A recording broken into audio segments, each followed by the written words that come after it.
जय हिंद साथियों, मैं धर्मवीर यादव स्वागत करता हूं आप सभी का आपके अपने YouTube चैनल वीर सर जीएस वाले में। मेरे प्यारे साथियों, हम लोग सॉल्व कर रहे हैं previous year question paper Uttar Pradesh police का। किसका? उत्तर प्रदेश पुलिस का जो प्रीवियस ईयर क्वेश्चन पेपर है उसको सॉल्व कर रहे हैं, जिसमें मैंने आपको 2 वीडियो दे दिया है। और जो हम लोग सॉल्व कर रहे हैं अभी जीएस पेपर को सॉल्व कर रहे हैं, यानी कि जीएस क्वेश्चन को सॉल्व कर रहे हैं प्रीवियस ईयर पेपर के। ठीक है जी हाँ, आज जो वीडियो होगा तीसरा वीडियो होगा।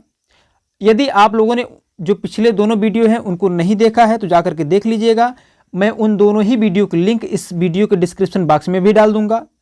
आज जो हम लोग प्रश्न करने वाले, प्रीवियस ईयर क्वेश्चन करने वाले हैं, वो 2018 में पूछा गया, यानी 18 जून 2018 में द्वितीय पाली में हुए परीक्षा में पूछा गया था। इसकी चर्चा आज की वीडियो हम लोग करेंगे।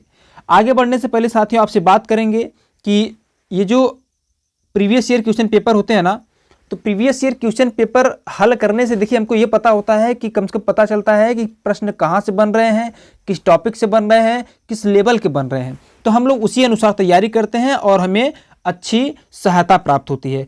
और अगर आप लोग प्रीवियस ईयर पढ़ते हैं, जब आप पेपर में बैठते हैं तो आप लोग पाएंगे कि प्रीवियस ईयर पेपर से ही ढेर सारे प्रश्न पूछे जाते हैं। ठीक है जी हाँ, तो आइए शुरू करते हैं हम लोग अपने प्रश्नों को। और प्रश्नों पर बढ़ने से पहले मैं आप सभी से आग्रह करना चाहूँगा कि जितने लोग वीडियो देख रहे हैं कृपया वीडियो को लाइक कर दीजिए, वीडियो को शेयर कर दीजिए, और हाँ, सब्सक्राइब करना ना भूलिएगा दोस्तों। आप लोग सब्सक्राइब करना ना भूलिएगा, सब्सक्राइब अवश्य करिएगा, क्योंकि इस वीडियो पर, इस चैनल पर ऐसे वीडियोस आते रहेंगे जो कि आपको सफलता दिलाएंगे। तो आइए साथियों हम लोग बात करते हैं आज के पहले प्रश्न पर। तो आज का पहला प्रश्न है कि आगरा की मोती मस्जिद का निर्माण किसके द्वारा करवाया गया था? 4 ऑप्शन है आपके पास: अकबर के द्वारा, शाहजहां के द्वारा, औरंगजेब के द्वारा या दारा शिकोह के द्वारा। तो इसका सही उत्तर है ऑप्शन नंबर बी, क्या? शाहजहां के द्वारा। यानी आगरा की मोती मस्जिद का निर्माण शाहजहां के द्वारा करवाया गया था। यहाँ पे मैंने उत्तर और व्याख्या सहित किताब से डायरेक्ट उठाया हुआ है। अगर किताब की बात करेंगे कौन सी किताब थी, तो किताब का नाम है घटना चक्र। ठीक है, घटना चक्र है वो जो किताब है, उसका चित्र मैंने थंबनेल पर भी लगाया हुआ है। ठीक है, वहीं से मैंने सारे प्रश्न को उठाया है। घटना चक्र एकदम प्रमाणिक किताब होती है, आप लोग चाहें तो आप लोग ले करके भी हल कर सकते हैं, और जो अफोर्ड नहीं कर सकते उनको तो मैं वीडियो के माध्यम से दे ही रहा हूँ, समझा ही रहा हूँ। ठीक है जी हाँ, तो प्यारे साथियों, आगरा की मोती मस्जिद का निर्माण किसने करवाया था? शाहजहां ने करवाया था। ठीक है जी हाँ, आइए इन तीनों के बारे में भी व्याख्या में जान लेते हैं। तो साथियों, आगरा की मोती मस्जिद का निर्माण शाहजहां ने करवाया था। दिल्ली की मोती मस्जिद का निर्माण औरंगजेब ने करवाया था। फतेहपुर सीकरी का जो बुलंद दरवाजा है उसका निर्माण किसने करवाया? अकबर ने करवाया था। जबकि दारा शिकोह क्या करवाए थे? ये करवाए नहीं थे, बल्कि किए थे सिर्र-ए-अकबर नाम से उपनिषदों का अनुवाद किए थे। ठीक है जी हाँ, बिल्कुल ध्यान रखिएगा कि सिर्र-ए-अकबर नाम से उपनिषदों का अनुवाद किसने किया था? तो दारा शिकोह ने किया था। ये दारा शिकोह कौन था? तो औरंगजेब का ही भाई था। ठीक है, बाद में औरंगजेब ने ही दारा शिकोह को मार करके चौराहे पर टांग दिया था। जी हाँ, तो आइए बढ़ते हैं अपने दूसरे प्रश्न की तरफ। दूसरा प्रश्न हमारा क्या कहता है साथियों, ध्यान से प्रेम पूर्वक समझिएगा। खालिस्तान दिया है, खालिस्तान में आपको भरना है येलो, रेड, व्हाइट या ब्लू। कह रहा है कि कौन सा डेटा बुक भारत में जानवरों, वनस्पतियों और कवकों की दुर्लभ और लुप्त प्रजातियों के दस्तावेजीकरण के लिए स्थापित एक राजकीय दस्तावेज है? तो इसका सही उत्तर ऑप्शन नंबर सी, रेड। अगर जो लोग हमसे ऑफलाइन क्लास में पर्यावरण पढ़े होंगे तो वे लोग जानते होंगे, उसमें मैंने बताया था कि जो लुप्त प्राय प्रजातियां हैं और जो दुर्लभ प्रजातियां होती हैं उनके लिए एक राजकीय दस्तावेज, जिसको हम लोग रेड डाटा बुक कहते हैं। क्या कहते हैं? रेड डाटा बुक कहते हैं। ठीक है, आइए इसके बारे में और थोड़ा सा जान लेते हैं व्याख्या के रूप में। ठीक है, तो IUCN यानी कि international union for conservation of nature की रेड डाटा बुक में लुप्त हो रहे जीवों तथा पौधों की प्रजातियों का उल्लेख किया जाता है। किसमें? रेड डाटा बुक में। ठीक है, यह किसकी बुक है? IUCN की है। IUCN का मतलब international union for conservation of nature. ठीक है जी हाँ प्यारे साथियों, बिल्कुल याद रखना है, आपको भूलना नहीं है ना, इसीलिए मैं आपको करवा रहा हूँ। आगे आइए तीसरे प्रश्न पर। तो तीसरा प्रश्न क्या कहता है साथियों? तीसरा प्रश्न अपना कहता है कि निम्नलिखित में से कोशिकाओं का कौन सा भाग पशु कोशिकाओं में नहीं होता है? निम्नलिखित में से कोशिकाओं का कौन सा भाग पशु कोशिकाओं में नहीं होता है? ऑप्शन 4 हैं: केंद्रक, कोशिका द्रव्य, कोशिका भित्ति या कोशिका झिल्ली। तो इसका सही उत्तर ऑप्शन नंबर सी प्यारे, क्या? कोशिका भित्ति, यानी कि पशु कोशिकाओं में कोशिका भित्ति नहीं होता है। ठीक है, जी हाँ, ये है बायोलॉजी का प्रश्न, वनस्पति विज्ञान का। आइए इसका व्याख्या देख लेते हैं। तो व्याख्या क्या कह रहा है साथियों? व्याख्या कह रहा है कि कोशिका भित्ति, जिसको हम लोग सेल वॉल भी कहते हैं, ये किसकी बनी होती है? तो पॉलीसेकेराइड की बनी होती है। यह एक कठोर परत होती है जो केवल पौधों, कवक एवं बैक्टीरिया की कोशिकाओं के प्लाज्मा झिल्ली के बाहर की ओर स्थित होती है। ठीक है, यानी कि यह जंतु कोशिका में नहीं पाया जाता। यह कह रहा है कि यह पौधों, कवक, बैक्टीरिया की कोशिकाओं के प्लाज्मा झिल्ली के बाहर की ओर स्थित होती है। ठीक, यह पशु या जंतु कोशिकाओं में नहीं पाई जाती। बिल्कुल ध्यान रखना है कि जो कोशिका भित्ति होती है, सेल वॉल होती है, यह पशु या जंतु कोशिकाओं में यानी एनिमल सेल्स में नहीं पाई जाती। क्लियर? जी हाँ। आगे कह रहा है कि ध्यातव्य है कि कवकों की कोशिका भित्ति काइटिन, बैक्टीरिया की पोप्टिडोग्लाइकान तथा पौधों की कोशिका भित्ति सेलुलोज तथा हेमिसेलुलोज की बनी होती है। ध्यान रखिएगा, जो पौधों की कोशिका भित्ति होती है किसकी बनी होती है? सेलुलोज की। मुख्य रूप से आपको यही याद रखना है। ठीक है, जी हाँ साथियों, सेलुलोज।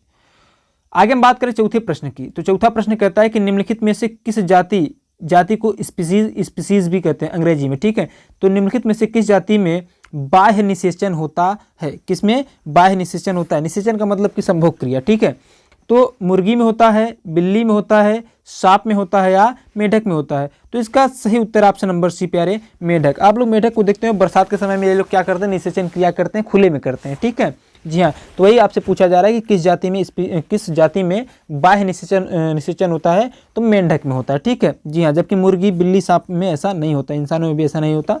खैर, तो इसका जो व्याख्या को देख लेते, समझ लेते व्याख्या क्या कहता है साथियों। व्याख्या कह रहा है कि मेढकों में बाह्य निषेचन यानी एक्सटर्नल फर्टिलाइजेशन होता है, अर्थात नर मेढक, मादा मेढक एक ही समय एक साथ पानी की सतह पर तैरते हुए शुक्रद्रव्य तथा अंड कोशिकाओं से युक्त तरल जल में छोड़ देते हैं, जिनके परस्पर मिलन से अनेकों अंडे कोशिकाएं निषेचित हो जाती हैं।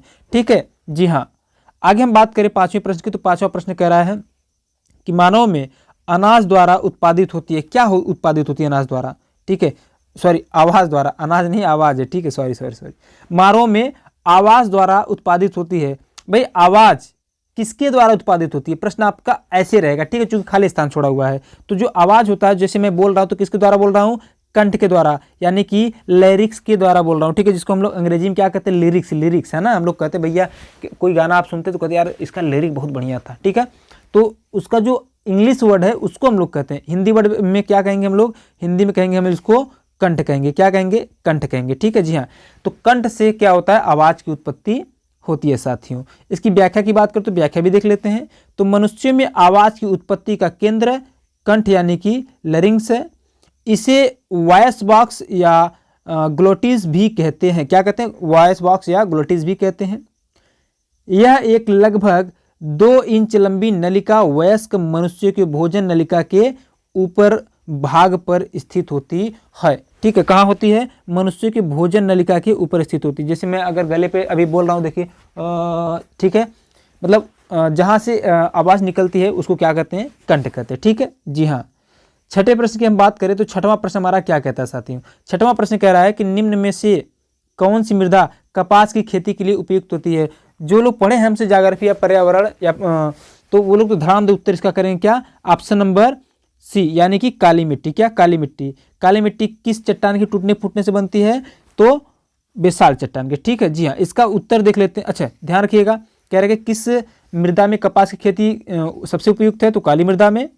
अगर आपसे पूछा जाए कि सबसे बेहतरीन मृदा कौन सी है? तो जलोढ़ मृदा है। ठीक है, भारत में कौन सी मृदा सबसे ज़्यादा पाया जाता है? तो जलोढ़ मृदा।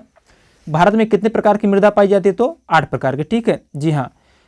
तो आइए काली मृदा के बारे में अभी देख लेते हैं, कपास के बारे में। तो भारत में कपास के पौधे का मूल स्थान माना जाता है। ठीक है, भारत में कपास के पौधे का मूल स्थान माना जाता है। सूती कपड़ा उद्योग में कपास एक मुख्य कच्चा माल है, यानी कि जो सूती कपड़ा उद्योग होता है उसमें एक कच्चे माल के रूप में उपयोग किया जाता है। क्या? कपास। कपास उत्पादन में भारत का विश्व में दूसरा स्थान, यानी कि अगर हम बात करें कि भारत में कितना उत्पादन होता है भाई कपास का, तो यह विश्व में दूसरा स्थान रखता है। ठीक है, जी हाँ। दक्कन पठार के शुष्कतम भागों में काली मिट्टी कपास उत्पादन के लिए उपयुक्त मानी जाती है। और दक्कन पठार मैंने अभी ऑफलाइन क्लास में हाल ही में पढ़ा है आप सभी को, उसको देख लीजिएगा, ठीक है। या फिर वीडियो हमारे पढ़े हुए भारतीय भूगोल के जो वीडियो है हमारे चैनल पर ही पड़े हुए, प्लेलिस्ट बना के मैंने रखा हुआ है, आप लोग वहाँ से भी देख सकते हैं। 7वें प्रश्न की अगर हम बात करें तो 7वां प्रश्न हमारा कहता है कि निम्न में से कौन सा जानवर भारत में स्थानिक प्रजाति का उदाहरण नहीं है, यानी कि वो जानवर जो केवल एक ही भौगोलिक क्षेत्र में रहते हैं उनकी बात किया जा रहा है, ठीक है। तो कह रहा है कि निम्नलिखित में से कौन सा जानवर भारत में स्थानिक प्रजाति का उदाहरण नहीं है। तो इसका सही उत्तर ऑप्शन नंबर डी। स्थानिक प्रजाति का मतलब ऐसा है कि ऐसा कौन सा जीव है जो केवल एक ही जगह पे पाया जाता है, ठीक है। अगर ऐसा कहता है तो आप एक सिंगी गैंडा कह सकते हैं, बंगाल टाइगर कह सकते हैं, मिथुन कह सकते हैं, ठीक है, क्योंकि ये एक भौगोलिक क्षेत्र में ही रहते हैं, ये जंगलों में ही मिलेंगे आपको, या फिर इनका अलग भौगोलिक क्षेत्र रहता है। जबकि गाय को देखेंगे तो गाय आपको हर जगह मिल जाएंगे, ठीक है। गाय आपको पूरे भारत में हर राज्य में लगभग हर घर में आपको मिल जाएगा, ठीक है। तो जो गाय है यह एक स्थानिक प्रजाति का उदाहरण नहीं है, यानी कि एक भौगोलिक क्षेत्र में रहने वाला चीज़ नहीं है, रहने वाला जीव नहीं है, ठीक है। जी हाँ, आइए हम बात करते हैं आगे इसकी व्याख्या पर। तो व्याख्या क्या कह रहा है? व्याख्या कहता है कि एक सिंगी गैंडा असम के काजीरंगा राष्ट्रीय पार्क का स्थानिक जानवर है। ध्यान रखिएगा, काजीरंगा राष्ट्रीय उद्यान, आपसे पूछा जाता है कि काजीरंगा राष्ट्रीय उद्यान किसके लिए फेमस है, तो किसके लिए? एक सिंगी गैंडा यानी एक सिंग वाले गैंडा के लिए फेमस है। बंगाल का जो टाइगर है पश्चिम बंगाल के सुंदरवन का स्थानीय जानवर है।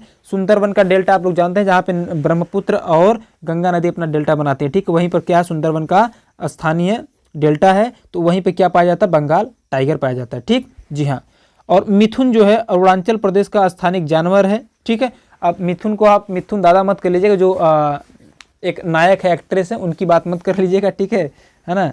वैसे मिथुन दा की पिक्चर उस समय की भाई अपने समय में हिट ही होती थी। खैर, बात करते हैं अगले प्रश्न पे। अगला प्रश्न कहता है, खाली स्थान दिया है, फिर कह रहा है कि भारत का सबसे बड़ा बॉक्साइट उत्पादक राज्य है। तो इसका सबसे उत्तर देखिए, यहाँ पे ऑप्शन 4 दिए हैं, कौन कौन सा?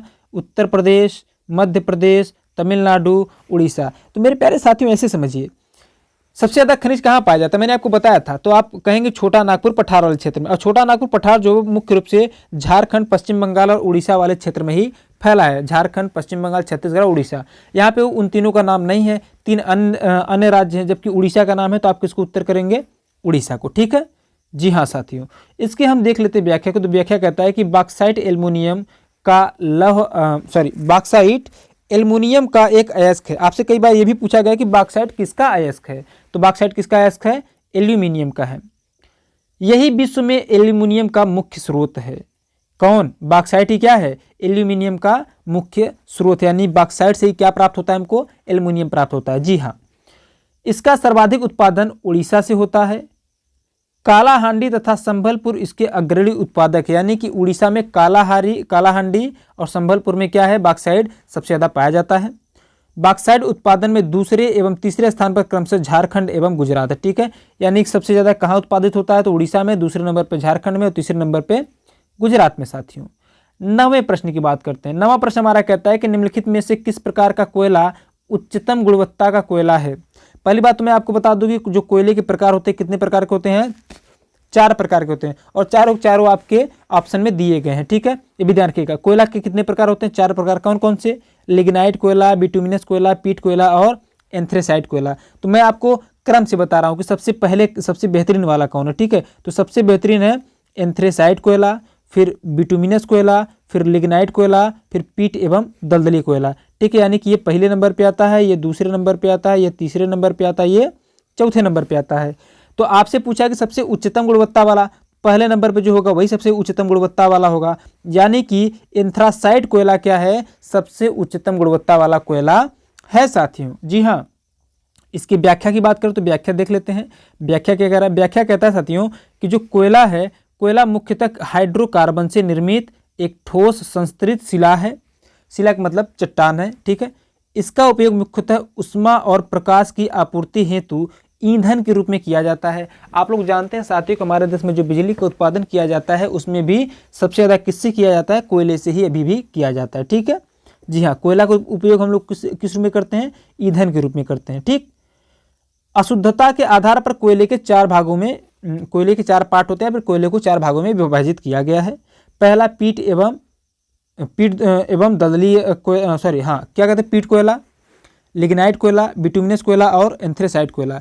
देखिए सबसे कह रहा है कि अशुद्धता के आधार पर, यानी कि सबसे अशुद्ध कौन है, पीट, और सबसे उच्चतम गुणवत्ता वाला एंथ्रासाइट हो जाएगा। ठीक है, जैसा कि मैंने आपको ऊपर बताया है ना। और एंथ्रासाइट में जो कार्बन की मात्रा होता है वो कितना होता है, 90 से 95%, यानी कि सबसे बेहतरीन कोयला कौन है, एंथ्रासाइट है। ठीक है जी हाँ, तो एंथ्रासाइट कोयले का सबसे कठोर, सबसे चमकीला और सबसे सर्वोत्तम रूप क्या होता है, सबसे बेहतरीन कोयला होता है। ठीक है जी हाँ, आगे बात करेंगे हम 10वें प्रश्न की। तो 10वां प्रश्न हमारा कहता है कि निम्नलिखित में से पंजाब का कौन सा प्रसिद्ध वाद्य यंत्र लकड़ियों की कई छड़ियों से मिलकर बना होता है। यानी देखिए हमको क्या पढ़ना है, स्टैटिक के अंतर्गत वाद्य यंत्र एवं उससे संबंधित कलाकार, तो इसको भी हमको पढ़ना है, किसी दिन हम लोग कर लेंगे। फिलहाल इसका जो उत्तर है ऑप्शन नंबर सी है, चिक्का। क्या, चिक्का।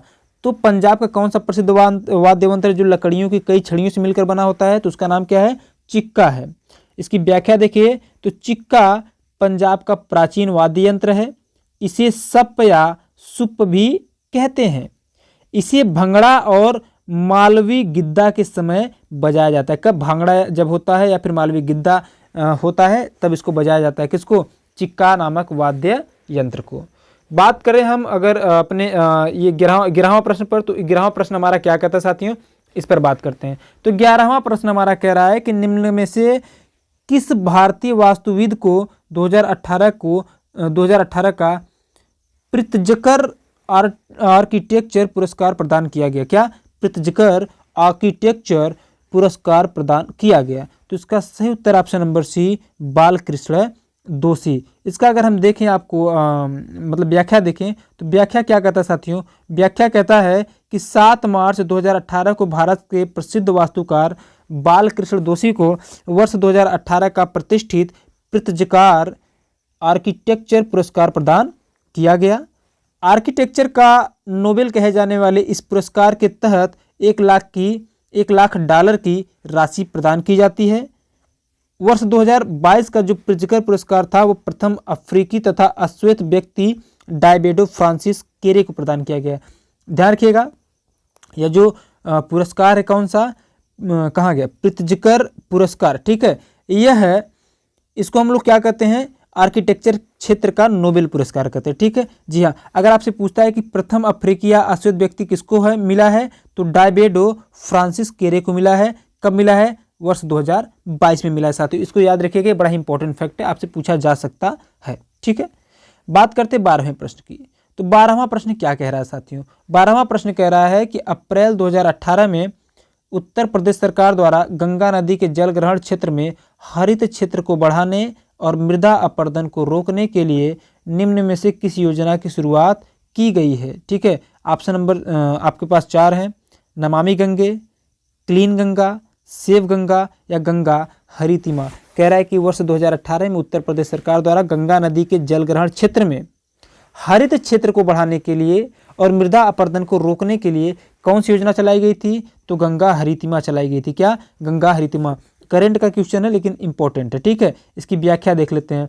तो व्याख्या क्या कह रहा है, व्याख्या कहता है कि 7 अप्रैल 2028 को मुख्यमंत्री योगी आदित्यनाथ के द्वारा गंगा हरितिमा अभियान का शुभारंभ किया गया था। कब, 7 अप्रैल 2018 को।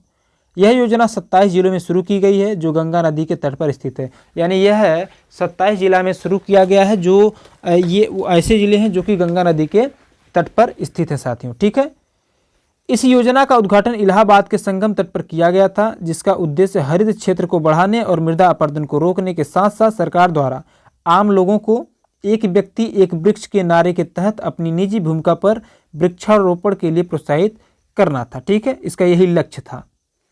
आगे बात करें 13वें प्रश्न पर। तो 13वां प्रश्न भी करंट का ही क्वेश्चन है। कह रहा है कि मार्च 2018 में निम्न में से किस वैश्विक नेता ने अमेरिका होलोकॉस्ट संग्रहालय द्वारा प्रदत्त मानवाधिकार पुरस्कार वापस ले लिया गया। ध्यान दीजिएगा, कह रहा है कि मार्च 2018 में निम्नलिखित में से किस वैश्विक नेता से अमेरिकी होलोकॉस्ट संग्रहालय द्वारा प्रदत्त मानवाधिकार पुरस्कार वापस ले लिया गया। तो इसका सही उत्तर ऑप्शन नंबर ए, आग सान सूकी। कौन, आग सान सूकी। ये कहाँ के हैं, तो इनके बारे में आइए जान लेते हैं। तो व्याख्या अगर देखें तो व्याख्या कहता है कि म्यांमार के राखाइन प्रांत में रोहिंग्या मुसलमानों के मानवाधिकारों के हनन के मामले को लेकर वर्ष 2012 में अमेरिकी होलोकॉस्ट संग्रहालय द्वारा प्रदत्त मानवाधिकार पुरस्कार म्यांमार की नेता आग सान सू की से वापस लिया गया। ठीक है, ये कहाँ के नेता थे? म्यांमार के थे। ठीक है, किस लिए लिया गया? क्योंकि ये म्यांमार के राखाइन प्रांत में रोहिंग्या मुसलमानों के मानवाधिकारों का हनन किए थे। ठीक है, जी हाँ। बात करते हैं 14वें प्रश्न की। तो 14वां प्रश्न भी करंट का है। 14वां प्रश्न कहता है कि निम्न में उत्तर प्रदेश के किस भारोत्तोलक ने राष्ट्रमंडल खेल 2018 में स्वर्ण पदक प्राप्त किया था? तो इसका ऑप्शन नंबर ए सही है, पूनम यादव ने। किसने? पूनम यादव ने। तो अगर हम इसकी व्याख्या देखें तो व्याख्या कहता है कि उत्तर प्रदेश वाराणसी की पूनम यादव, ये कहाँ की थी? वाराणसी की ही थी। पूनम यादव ने गोल्ड कोस्ट में संपन्न राष्ट्रमंडल खेलों 2018 में भारोत्तोलन में स्वर्ण पदक जीता था, प्राप्त किया था। ठीक है, जी हाँ। अगर हम बात करें 15वें प्रश्न की, तो 15वां प्रश्न क्या कहता है साथियों? ये कहता है कि विश्व स्वास्थ्य दिवस प्रतिवर्ष कब मनाया जाता है? विश्व स्वास्थ्य दिवस प्रतिवर्ष कब मनाया जाता है? तो साथियों, जो स्वास्थ्य दिवस ये मनाया जाता है 7 अप्रैल को। कब? 7 अप्रैल को। विश्व स्वास्थ्य दिवस कब मनाया जाता है? 7 अप्रैल को मनाया जाता है। ठीक है, जी हाँ। व्याख्या देख लेते हैं। व्याख्या भी क्या कह रहा है? व्याख्या कहता है कि विश्व स्वास्थ्य संगठन प्रतिवर्ष 7 अप्रैल को विश्व स्वास्थ्य दिवस के रूप में मनाया जाता है। क्या किस रूप में? विश्व स्वास्थ्य दिवस के रूप में। इन दिनों यानी कि इस दिन लोगों को अपने स्वास्थ्य के प्रति जागरूक रहने का संदेश दिया जाता है। किस दिन? 7 अप्रैल को। विश्व स्वास्थ्य दिवस जो 2021 में मनाया गया था, उसका थीम था बिल्डिंग अ फेयरर हेल्थियर वर्ल्ड। ठीक है, जी हाँ। 16वें प्रश्न की बात करें तो ये भी करंट से ही जुड़ा है। तो 16वां प्रश्न कहता है कि अप्रैल 2018 में भारतीय सेना ने कार्यरत सैनिकों, पेंशनरों और परिवारों की आवश्यकता अनुरूप उत्तरवर्ती वेतन पैकेज के लिए किसके साथ समझौता ज्ञापन पर हस्ताक्षर किए हैं? HDFC बैंक के साथ, या ICICI बैंक के साथ, या भारतीय स्टेट बैंक के साथ, या एक्सिस बैंक के साथ? तो प्यारे साथियों, इसका सही उत्तर option number D, Axis Bank के साथ। किसके साथ? एक्सिस बैंक के साथ। इसका अगर हम व्याख्या देखें तो व्याख्या कहता है कि 13 अप्रैल 2018 को भारतीय सेना और एक्सिस बैंक के मध्य समझौता ज्ञापन पर यानी कि MOU पर हस्ताक्षर हुआ। इसका उद्देश्य सेना में कार्यरत सैनिकों, पेंशनरों, परिवारों की आवश्यकता के अनुरूप उत्तरवर्ती वेतन पैकेज प्रदान करना है। ज्ञातव्य है कि दोनों के बीच पहले समझौता ज्ञापन पर हस्ताक्षर 2011 में संपन्न हुआ था, और उसके बाद कब हुआ? दूसरी बार 13 अप्रैल 2018 को। आइए बात करते हैं 17वें प्रश्न पर। यह भी करंट का ही क्वेश्चन है। उस समय करंट तगड़ा पूछा है, 4-5 प्रश्न हो गया है। मार्च 2018 में निम्नलिखित में से किस देश ने अंतर्राष्ट्रीय पक्षपात का हवाला देते हुए यह घोषणा किया कि वह अंतर्राष्ट्रीय आपराधिक न्यायालय से निकल जाएगा? प्रश्न एक बार ध्यान सुनिएगा। कह रहा है मार्च 2018 में निम्नलिखित में से किस देश ने अंतर्राष्ट्रीय पक्षपात का हवाला देते हुए यह घोषणा किया कि वह अंतर्राष्ट्रीय आपराधिक न्यायालय से निकल जाएगा? तो इसका ऑप्शन नंबर सी सही है, फिलीपींस।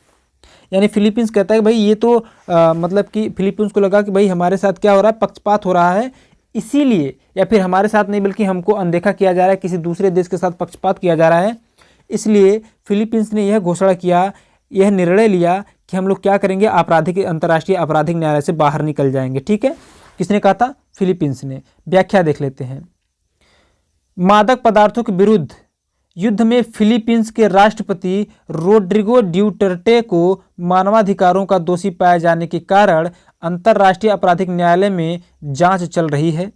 इस जांच का प्रतिवाद करते हुए फिलीपींस ने इस न्यायालय से निकल जाने की घोषणा की थी।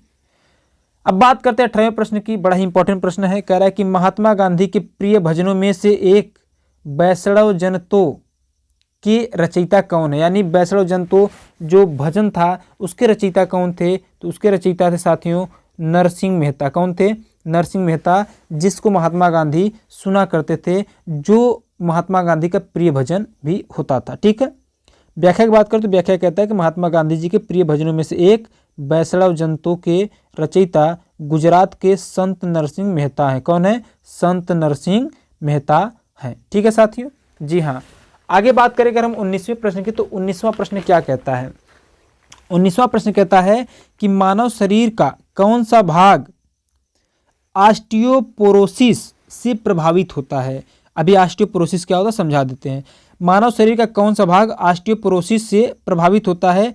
4 ऑप्शन है, इन चारों ऑप्शनों में अगर हम बात करें तो कौन सा प्रभावित होता है, कौन सा भाग, तो ऑस्टियोपोरोसिस से कौन सा भाग प्रभावित होता है, तो ये होता है हड्डियाँ। क्या, कौन सी हड्डियाँ क्या होती है, प्रभावित होती हैं। ये होता क्या है इसको समझ लेते हैं। ये जो ऑस्टियोपोरोसिस होता है ना, यह हड्डियों से संबंधित क्या होता है, एक बीमारी है जिसमें हड्डियों की सघनता में कमी आने लगती है। किसमें, बोन डेंसिटी में क्या होती है, कमी आने लगती है। इस रोग के कारण हड्डियों की मजबूती में भी कमी आती है और ये शीघ्रता से चटक जाती है ना। जैसे ये जो जिसको भी ऑस्टियोपोरोसिस हुआ रहता है, थोड़ा बहुत चोट लग जाता है तो उसकी हड्डियों में क्या आता है, क्रैक्स आ जाते हैं। ठीक है, ये उसी बीमारी की बात कर रहा है। यह रोग प्रायः वयस्क व्यक्तियों एवं विशेषकर स्त्रियों को प्रभावित करता है। आपने देखा होगा कि स्त्रियों में कई बार बहुत सारी ऐसी स्त्रियां हैं जो अपने पैर को लेकर के परेशान रहती हैं, हड्डियों को लेकर के परेशान रहती हैं कि भाई ऐसा हो रहा है। ठीक है, इस रोग के कारण शरीर में कैल्शियम की कमी होना है। ठीक है, यानी शरीर में यदि कैल्शियम की कमी होता है तो ऑस्टियोपोरोसिस रोग बढ़ता है। तो जितनी भी महिलाएं या फिर लड़कियां देख रही हैं इस वीडियो को, तो इस बात का ध्यान रखिएगा, कैल्शियम कमी नहीं होनी चाहिए। आप लोग पर्याप्त भोजन लीजिए, न सिर्फ लड़कियां बल्कि लड़के भी पर्याप्त भोजन लें, अच्छे से विटामिन वाले, ठीक है, प्रोटीन वाले भी। 20वां प्रश्न है कि किसने मगध की राजधानी राजगिरी से पाटलिपुत्र स्थानांतरित की थी। ऑप्शन है कि प्रश्न है कि किसने मगध की राजधानी राजगिरी से पाटलिपुत्र स्थानांतरित की थी। वही तो सच्चाई तो यह है कि इन चारों ऑप्शन में कोई नहीं है। ठीक है, अगर हम बात करें तो किसने किया था, तो उनका नाम है उदयन। कौन, उदयन, मैं बता दे रहा हूं उदयन। ठीक है, क्या मैं यहां लिख दे रहा हूं उदयन। ठीक है, उदयन ने।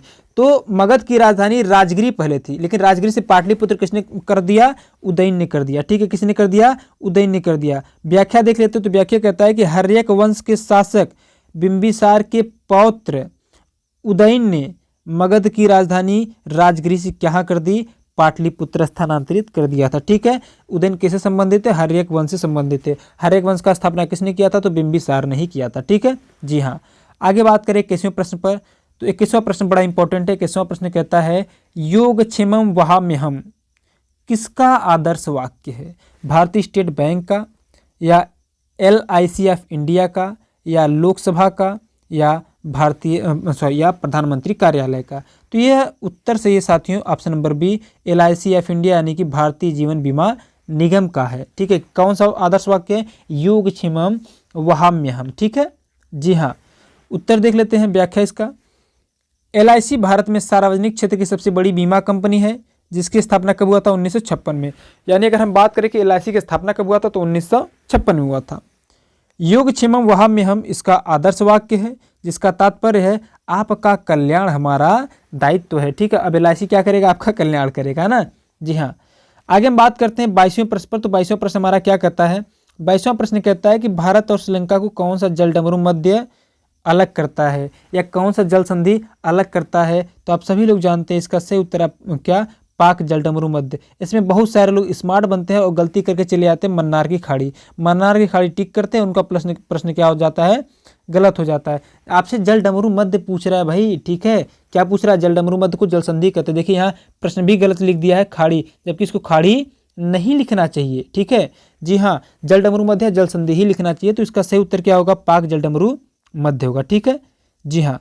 आगे इसकी व्याख्या पर बात करें तो व्याख्या कहता है कि पाक जलडमरू मध्य भारत के तमिलनाडु और श्रीलंका के बीच स्थित एक जल संधि है।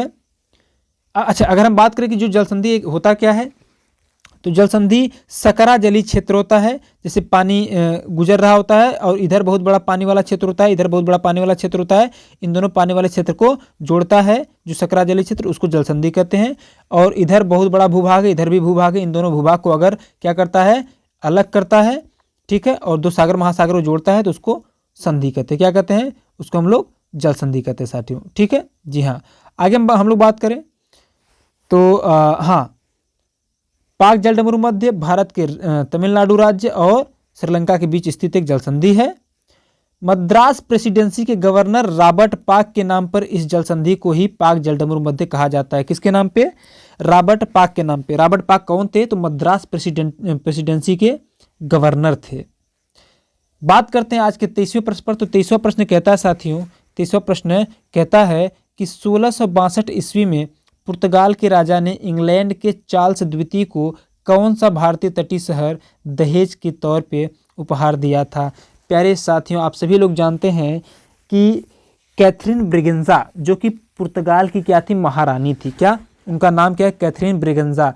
मैं जो इतिहास की क्लास आपको दे रहा हूं, ठीक है, या फिर देने वाला हूं, सबसे पहले हम लोग शुरू करेंगे आधुनिक भारत को ही, और आधुनिक भारत के तहत पहले ही क्लास में प्रश्न आपको हम कराने वाले थे, हालांकि यहाँ पे मिल भी गया, ठीक है, ये तो बहुत अच्छी बात है। तो ध्यान दीजिएगा, 1662 ईस्वी में पुर्तगाल के राजा ने इंग्लैंड के चार्ल्स द्वितीय को कौन सा भारतीय तटीय शहर दहेज के तौर पे उपहार दिया था? तो मुंबई दिया था। कौन सा? मुंबई, ठीक है। कैथरीन ब्रिगेंजा का नाम याद रखिएगा। यहाँ पर देखिए मिलेगा भी आपको व्याख्या में कहता है कि इंग्लैंड के सम्राट चार्ल्स द्वितीय का विवाह पुर्तगाल की राजकुमारी कैथरीन ब्रिगेंजा से होने पर चार्ल्स को मुंबई उपहार में प्राप्त हुआ था, जिसे उन्होंने 1668 ईस्वी में 10 पाउंड के वार्षिक किराए पर ब्रिटिश ईस्ट इंडिया कंपनी को दे दिया था लीज पर कि भैया लो काम करो, हमको 10 पाउंड वार्षिक किराए पर चाहिए, ठीक है। जी हाँ, बात करें 24वें प्रश्न की, तो 24वां प्रश्न कहता है किस भारतीय दार्शनिक विचारक को 1893 में शिकागो आयोजित विश्व धर्म संसद में अपने संबोधन के लिए याद किया जाता है? तो वो व्यक्ति है स्वामी विवेकानंद। आप सभी को पता है 1893 में अमेरिका के शिकागो में एक विश्व धर्म क्या किया गया था? विश्व धर्म संसद आयोजित किया गया था, जिसको जिसमें बुलाया गया था भारत के स्वामी विवेकानंद को। किसको? स्वामी विवेकानंद को, जिसमें इनका पहला जो शब्द था कि sisters and brothers of America, इस प्रकार से इन्होंने संबोधन दिया था और लगभग 1-2 मिनट तक तालियां बजती रही थी, ठीक है। तो स्वामी विवेकानंद ही वे भारतीय दार्शनिक विचारक है जिनको 1893 में शिकागो में आयोजित विश्व धर्म संसद में अपने संबोधन के लिए याद किया जाता है, ठीक है। जी हाँ साथियों, अगर हम बात करें ऑप्शन नंबर इसके व्याख्या की, तो व्याख्या कहता है कि स्वामी विवेकानंद को 1893 में शिकागो में आयोजित प्रथम विश्व धर्म संसद में अपने संबोधन के लिए याद किया जाता है। इन्होंने 1897 में रामकृष्ण मिशन की स्थापना की थी। कई बार आपसे प्रश्न पूछा जाता है कि रामकृष्ण मिशन की स्थापना किसने किया था साथियों? तो किसने किया था? स्वामी विवेकानंद ने किया था। किसने किया था? स्वामी विवेकानंद ने किया था साथियों, ठीक है। जी हाँ, आगे हम बात करें 25वें प्रश्न की। 25वां प्रश्न कहता है कि भारतीय साहित्य में आरंभिक 20वीं शताब्दी के मुख्य हिंदुस्तानी लेखक धनपत राय को किस नाम से जाना जाता है? ठीक है, ध्यान रखिएगा, जो ये हिंदी का प्रश्न हालांकि यहाँ पे आ गया है। धनपत राय किसको कहते थे? मुंशी प्रेमचंद्र। अगर आप लोग 10 और 12 में पढ़े होंगे बोर्ड पेपर के लिए, तो जीवन परिचय लिखने के लिए आता था, मुंशी प्रेमचंद भी उसमें आते हैं, उसमें हम लोगों ने पढ़ा था। हालांकि अब हमको फिर से पढ़ना है, लेखक के बारे में आपसे पूछे जाते हैं, ठीक है। भारतीय साहित्य से प्रश्न रहते हैं, हिंदी साहित्य से। तो भारतीय साहित्य में आरंभिक 20वीं शताब्दी के मुख्य हिंदुस्तानी लेखक जिनका नाम धनपत राय था, उनको अभी किस नाम से जाना जाता है? तो मुंशी प्रेमचंद के नाम से जाना जाता है साथियों। अगर हम व्याख्या की बात करें तो व्याख्या कहता है कि भारतीय साहित्य में आरंभिक 20वीं शताब्दी के मुख्य हिंदुस्तानी लेखक धनपत राय को मुंशी प्रेमचंद के नाम से जाना जाता है, ठीक है। जी हाँ, आगे हम बात करें 26वें प्रश्न की। 26वां प्रश्न कह रहा है, बड़ा ही इंपॉर्टेंट है, ठीक है। 26वां प्रश्न कह रहा है कि हरिवंश राय बच्चन को उनके किस काव्य संग्रह के लिए जाना जाता है? तो मधुशाला। देखिए मधुशाला जो है हरिवंश राय बच्चन की बड़ा ही फेमस किताब है, ठीक है, बड़ा ही फेमस किताब है। इससे पहले जो मैंने पहला प्रीवियस ईयर क्वेश्चन करवाया था, वहाँ भी आपसे पूछा गया था एक प्रश्न कि हरिवंश राय बच्चन का सबसे अंतिम पुस्तक का नाम क्या था? आप लोग कमेंट करके बताइए कि सबसे अंतिम पुस्तक का नाम क्या था। मैंने वो वीडियो अगर देखे हैं तो आप लोग जरूर उत्तर कीजिए, कमेंट करिए, मुझे आपके उस उत्तर का इंतजार रहेगा कमेंट में, ठीक है। जी हाँ, नहीं जानते हैं तो गूगल से सर्च करिए, करिए लेकिन करिए, ये आपके ऊपर छोड़ रहे हैं, ठीक है, सारा कुछ हम नहीं बताएंगे। आइए इसकी व्याख्या के बारे में बात करते हैं। तो हरिवंश राय बच्चन की काव्य संग्रह मधुशाला वर्ष 1935 में प्रकाशित हुई थी। कब? 1935 में। मधुशाला के बारे में याद रखिए क्योंकि यहाँ से प्रश्न बहुत तगड़ा पूछा जाता है, ठीक है। तो 1935 में प्रकाशित हुई थी। भाग्य प्रबल मानव प्रबल की सीख देने वाली उनकी यह रचना काफ़ी प्रसिद्ध हुई थी। यानी कि मधुशाला किसकी सीख के तौर पे जाना जाता है? तो भाग्य प्रबल मानव प्रबल की सीख देने वाली उनकी यह रचना काफ़ी प्रसिद्ध हुई थी। कौन सी? मधुशाला, ठीक है। आज के 27वां प्रश्न की बात करते हैं तो यह कहता है कि निम्नलिखित में से किस संरचना को प्रथम विश्व युद्ध के दौरान अविभाजित भारतीय सेना के सैनिकों की युद्ध स्मृति में बनाया गया। बहुत ध्यान से प्रश्न को सुनिएगा तभी कर पाएंगे। कह रहा है कि निम्नलिखित में से किस संरचना को प्रथम विश्व युद्ध के दौरान अविभाजित भारतीय सेना के सैनिकों की, अविभाजित भारतीय सेना यानी तब पाकिस्तान भारत का हिस्सा था, अविभाजित भारतीय सेना के सैनिकों की युद्ध स्मृति में बनाया गया था। तो ऑप्शन नंबर 4 है यहाँ पे, मतलब 4 ऑप्शन है। गेटवे ऑफ इंडिया बनाया गया था, या इंडिया गेट बनाया गया था, या बुलंद दरवाजा बनाया गया था, या लाहौरी गेट लाल किले का मुख्य द्वार बनाया गया था। तो इसका सही उत्तर option number B, India Gate बनाया गया था। मैं आपसे पूछ लेता हूँ, चलिए बता दीजिए इंडिया गेट कहाँ है और गेटवे ऑफ इंडिया कहाँ है। दोनों बड़ी कन्फ्यूजन रहती है। मैं 2 ऑप्शन देता हूँ, देखिए एक दिल्ली में है और एक मुंबई में। अब बताइए कौन सा दिल्ली में, कौन सा मुंबई में, इसको भी आप लोग कमेंट करके हमको अवश्य बताएं। हालांकि व्याख्या इसका देख लेते हैं। व्याख्या कि नई दिल्ली के राजपथ पर स्थित इंडिया गेट है। आइए तो यहीं आ गया जी व्याख्या में ही। इंडिया गेट को प्रथम विश्व युद्ध के दौरान अविभाजित भारतीय सेना के सैनिकों की युद्ध स्मृति में बनाया गया था। ठीक, इसे मूल रूप से अखिल भारतीय युद्ध स्मारक कहा जाता है। किसको? इंडिया गेट को क्या कहा जाता है? अखिल भारतीय युद्ध स्मारक। अच्छा, कितने लोगों को ये पता था ये नाम कि इंडिया गेट को अखिल भारतीय युद्ध स्मारक कहा जाता है? जिनको पता तो थम्स अप करेंगे। ठीक है, इसका डिजाइन सर एडवर्ड लुटियंस ने तैयार किया था। किसने? एडवर्ड लुटियंस ने। लुटियंस ने ही तैयार किया था भारतीय संसद का भी डिजाइन, इसको भी याद रखिएगा। ठीक है जी हाँ, लुटियंस ने तैयार किया था राष्ट्रपति भवन का भी डिजाइन। ठीक है, इसको भी तैयार रखिएगा। 28वां प्रश्न है कि किसकी आत्मकथा का शीर्षक गोल है? यानी कौन से ऐसे व्यक्ति हैं जिन्होंने अपनी आत्मकथा का जो शीर्षक है, जो नाम है, गोल रखा है? 4 ऑप्शन है। गोल मतलब गोल मटोल नहीं, ठीक है, गोल मतलब GOAL, क्या? GOAL वाला गोल। ठीक है हाँ, तो जो मेजर ध्यानचंद थे, ठीक है, कौन? मेजर ध्यानचंद थे। इन्होंने ही अपनी आत्मकथा का जो शीर्षक था उसका नाम क्या रखा था? गोल। ठीक है, ध्यान रखिएगा। जो मेजर ध्यानचंद हैं ये बड़े ही फेमस हॉकी मैन थे। कौन थे? Hockey man. बहुत ही हॉकी, इनको हॉकी का जादूगर कहा जाता था। किसको?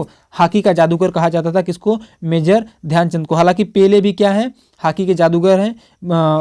ठीक है, और ये बात बहुत ध्यान रखिएगा कि जो मेजर ध्यानचंद थे, ठीक है, भारत को 4 बार वर्ल्ड कप दिलाए हैं, मतलब 4 बार स्वर्ण पदक जिताए हैं ना। एक बार जर्मनी में हो रहा था, इनकी कहानी तो आप लोग सुने होंगे। चलिए किसी दिन हम मेजर ध्यानचंद के बारे में बात करेंगे। ठीक है, फिलहाल यहाँ ध्यान रखिएगा कि ये जो मेजर ध्यानचंद हैं, इनके द्वारा जो लिखी गई आत्मकथा है उसकी शीर्षक का नाम क्या है? गोल है साथियों। ठीक है जी हाँ। बात करें 29वें प्रश्न की, तो 29वां प्रश्न हमारा कहता है कि वर्ल्ड वाइड वेब, यानी जो आप लोग लिखते हैं ना कंप्यूटर में, आप लोग सर्च करते हैं, लिखा रहता है www.फलाना.com, ऐसा कुछ लिखा रहता है ना, तो वही कहता है वर्ल्ड वाइड वेब के आविष्कारक कौन है? सेर्गे ब्रिन है, बिल गेट्स हैं, स्वीट जॉब्स हैं, या टिम बर्नर्स-ली है? तो ये प्रश्न कई बार पूछा गया है, इसको ध्यान में रखना आप। कौन है? टिम बर्नर्स-ली है, बर्नर्स। ठीक है, तो वर्ल्ड वाइड वेब यानी कि WWW के आविष्कारक कौन है? तो टिम बर्नर्स-ली है साथियों। जी हाँ। 30वें प्रश्न की अगर हम बात करें तो आज का 30वां प्रश्न मेरे प्यारे, कि महर्षि वाल्मीकि का आश्रम ब्रह्मावर्त में स्थित था, जो वर्तमान में उत्तर प्रदेश के किस जिले में है? यानी किस शहर में है? महर्षि वाल्मीकि का जो आश्रम था वो कहाँ था? ब्रह्मावर्त में था। अभी वर्तमान में वह ये जो ब्रह्मावर्त है वो है कहाँ पे? उत्तर प्रदेश में है। तो उत्तर प्रदेश में किस शहर में है? तो इसका ऑप्शन नंबर ए सही है, बिठूर में। कहाँ है? बिठूर में है। कई बार ऐसे भी प्रश्न पूछे जाते हैं, तो ऐसे प्रश्नों पर भी आप लोग फोकस करेंगे, है ना। व्याख्या देख लेते हैं। व्याख्या कह रहा है कि महर्षि वाल्मीकि का आश्रम ब्रह्मावर्त में स्थित था, जो वर्तमान में उत्तर प्रदेश के बिठूर में स्थित है। ठीक है जी हाँ। आते हैं आगे 31वें प्रश्न पर साथियों। 31वां प्रश्न कहता है कि अपनी कृति पृथ्वीराज रासो में पृथ्वीराज चौहान के वीरतापूर्वक कार्यों का उल्लेख किसने किया है? आपसे कई बार मतलब प्रश्न पूछा गया कि पृथ्वीराज रासो के लेखक कौन है, ऐसे पूछा जाता है। ठीक है, तो इसके लेखक है चंद बरदाई। कौन है? चंद बरदाई हैं। चंद बरदाई ने पृथ्वीराज चौहान की वीरतापूर्वक कार्यों का, यानी कह लीजिए कि पृथ्वीराज चौहान के बारे में, किसके बारे में? पृथ्वीराज चौहान के बारे में किसने लिखा? चंद बरदाई ने लिखा है। ठीक है, उसका नाम क्या है? तो उसका नाम है पृथ्वीराज रासो। ठीक है, इसकी व्याख्या देख लेते हैं। तो व्याख्या भी कहता है कि अपनी कृति पृथ्वीराज रासो में चंद बरदाई ने पृथ्वी चौहान के वीरतापूर्वक कार्यों का उल्लेख किया है। आज का 32वां प्रश्न कहता है कि राष्ट्रीय कवि मैथिली शरण गुप्त का जन्म उत्तर प्रदेश के किस शहर में हुआ था? ऑप्शन 4 आपके पास, कानपुर में, लखनऊ में, उन्नाव में या झांसी में। तो मैथिली शरण गुप्त का जो जन्म हुआ था साथियों, उत्तर प्रदेश के झांसी जिले में हुआ था। कहाँ हुआ था? उत्तर प्रदेश के झांसी जिले में हुआ था। अगर हम देखें व्याख्या, तो व्याख्या कहता है कि राष्ट्रीय कवि मैथिली शरण गुप्त का जन्म उत्तर प्रदेश के जिला झांसी के चिरगांव के एक प्रतिष्ठित वैश्य परिवार में 1886 ईस्वी में हुआ था। कवि की स्वर्ण जयंती के अवसर पर महात्मा गांधी ने उन्हें राष्ट्र कवि की उपाधि प्रदान की थी। यानी कि मैथिली शरण गुप्त को राष्ट्र कवि की उपाधि किसने दिया था? तो महात्मा गांधी ने दिया था। ठीक है। अच्छा, इनका जन्म किस परिवार में हुआ था? तो वैश्य परिवार में 1886 में हुआ था साथियों। जी हाँ। बात करते हैं 33वें प्रश्न की। 33वां प्रश्न कहता है कि मथुरा कला विद्यालय किसके काल के दौरान अपने शीर्ष पर था, चरम पर था? मौर्य काल के समय में, या कुषाण काल के समय में, या सल्तनत काल के समय में, या मुगल काल के समय में? तो साथियों ध्यान रखिएगा, कुषाण काल के समय में। यानी मथुरा कला विद्यालय कुषाण काल के दौरान अपने शीर्ष पर था। किसके काल में? तो मथुरा काल के समय में ये जो विद्यालय क्या था? मथुरा कला विद्यालय था। मथुरा कला विद्यालय कुषाण काल के समय में क्या था? अपने चरम पर था, यानी कि शीर्ष पर था। 34वां प्रश्न कहता है साथियों कि गुप्त काल का टेराकोटा, जिसको हम लोग पक्की मिट्टी भी कहते हैं, टेराकोटा की ईंटों से बना भीतरगांव मंदिर, कौन सा? भीतरगांव मंदिर उत्तर प्रदेश के किस जिले में स्थित है? देखिए यूपी से बड़ा तगड़ा सवाल पूछा, 3-4 प्रश्न हो गया। ठीक है। तो गुप्त काल का टेराकोटा जो पक्की ईंटों की बनी हुई थी, पक्की ईंटों की बनी हुई भीतरगांव मंदिर उत्तर प्रदेश के किस जिले में स्थित है? 4 ऑप्शन है, कानपुर, वाराणसी, चित्रकूट या गोरखपुर में। तो इसका सही उत्तर है साथियों कानपुर में। यानी जो भीतरगांव मंदिर है ये उत्तर प्रदेश के किस जिले में है? तो उत्तर प्रदेश के कानपुर में स्थित है साथियों। ठीक है। जो कि किस काल में बनाया गया था? तो गुप्त काल में बनाया गया था। ठीक है, ये भी ध्यान रखना है आपको। और ये पक्की ईंटों का था। कैसी ईंटों का था? पक्की ईंटों, कच्ची ईंटें नहीं थी। आगे बात करते हैं 35वें क्वेश्चन की। ये भी देखिए उत्तर प्रदेश से ही है। 35वां क्वेश्चन कह रहा है कि वाराणसी के विश्वनाथ मंदिर का निर्माण किसके द्वारा करवाया गया था? वाराणसी के विश्वनाथ मंदिर का निर्माण किसके द्वारा करवाया गया था?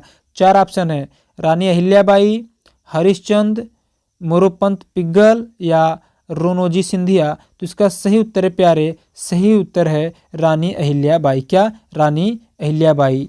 यानी वाराणसी के विश्वनाथ मंदिर का निर्माण किसने करवाया था? रानी अहिल्याबाई ने करवाया था। व्याख्या देख लेते तो व्याख्या में भी वही चीज मेंशन किया गया कि वाराणसी के वर्तमान विश्वनाथ मंदिर का निर्माण किसने करवाया था? रानी अहिल्याबाई का निर्माण करवाया गया था, जिसका दर्शन हम लोग करने जाते हैं।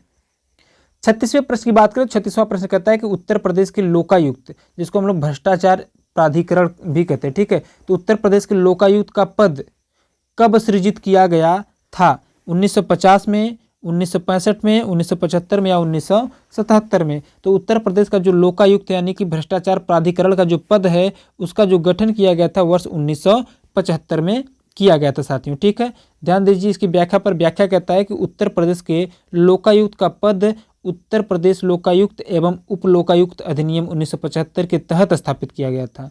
किसके तहत? उत्तर प्रदेश लोकायुक्त एवं उप लोकायुक्त अधिनियम 1975 के तहत। पहले लोकायुक्त की नियुक्ति वर्ष 1977 में हुई थी। यानी कि जो पद है उसका मतलब उसको कब स्थापित किया गया? 1975 में। लेकिन पहला जो लोकायुक्त की नियुक्ति की गई तो 1977 में। यानी उस पद पर जिसको बैठाया गया उसकी नियुक्ति कब की गई थी? 1977 में। वर्तमान में उत्तर प्रदेश के लोकायुक्त कौन है? श्री संजय मिश्रा जी हैं, जो कि 31 जनवरी 2016 से ही सत्तारूढ़ हैं, यानी कि इस पद पर बैठे हुए हैं। ठीक है, जी हाँ। बात करें 27वां प्रश्न की, तो देखिए 27वां प्रश्न बड़ा इंपॉर्टेंट है। ये भी वाराणसी से ही संबंधित है, एक प्रकार से कह सकते हैं। ठीक है, या फिर कह लीजिए गंगा नदी संबंधित है। तो कह रहा है कि फर्रुखाबाद में, कहाँ पे? फर्रुखाबाद में गंगा नदी के किनारे मुगल घाट का निर्माण किस बादशाह ने करवाया था?